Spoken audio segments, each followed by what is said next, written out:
வணக்கம்.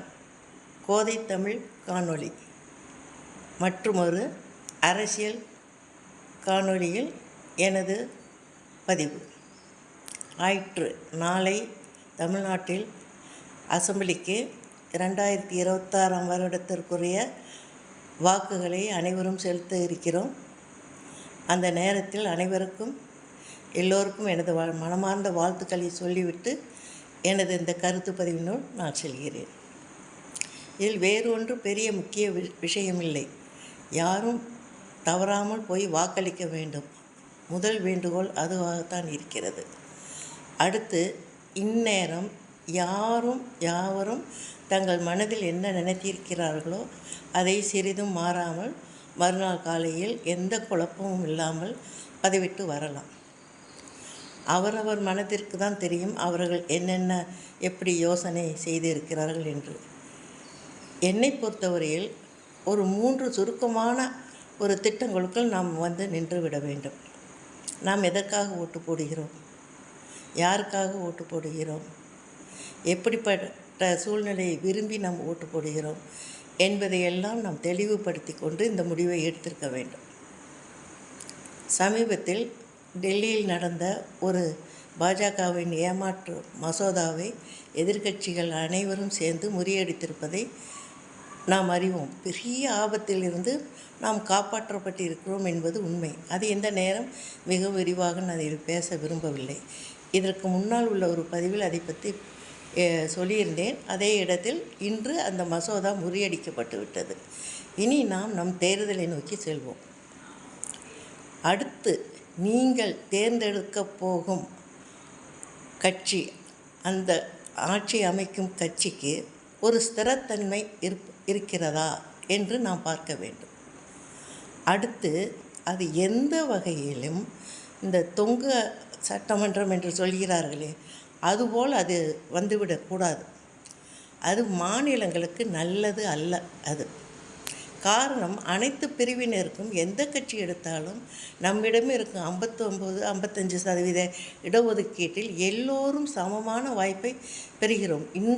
இன்றைக்கும் வட இந்தியாவிலிருந்து எல்லோரையும் பேட்டி கண்ட ஊடகங்கள் பொதுவாக ஒன்று தெரிவித்திருப்பது என்னவென்றால், ஆங்கிலத்தில் அந்த உரையாடல்களை நான் தினமும் கேட்டேன். இந்த ஒரு மாதமாக ஜாதியங்கள் பல இருந்தாலும் எல்லோரிடையும் ஒரு நல்ல மகிழ்வான உணர்வு, இணைந்து பழகும் ஒரு தன்மை, அது மதமாக இருந்தாலும் ஜாதியாகவும் இருந்தாலும் இருக்கிறது என்பதை ஆணித்தரமாக தெரிவித்திருக்கிறார்கள்.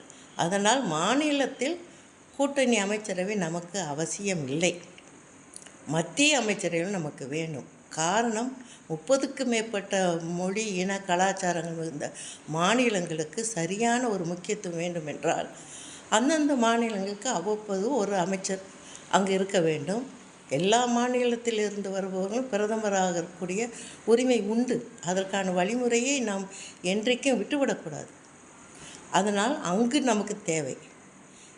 நாளை நாம் அளிக்கும் வாக்கு உறுதிப்பாடாக இந்த கட்சி தான், இவர் எனக்கு பிடித்த தலைவர் தான் என்ற வகையில் செலுத்துங்கள். நமக்குள் 1000 விமர்சனங்கள் இருக்கலாம், கருத்து வேறுபாடுகள் இருக்கலாம்.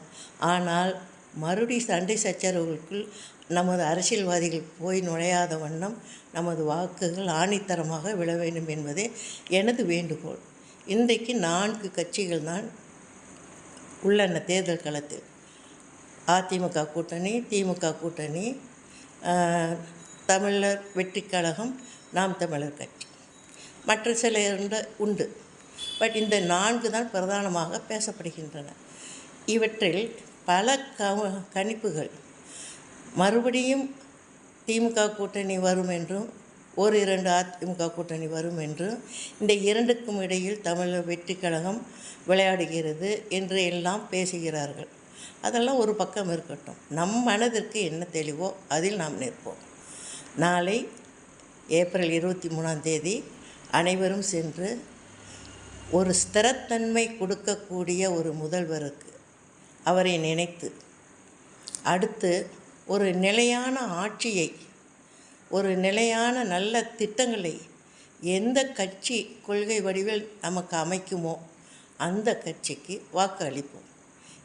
புதிதாக வந்த வாக்காளர்கள் அவரவர் விருப்பப்படி வாக்கு செலுத்தட்டும். அவர்களுக்கு நாம் அறிவுரை சொல்ல வேண்டாம்.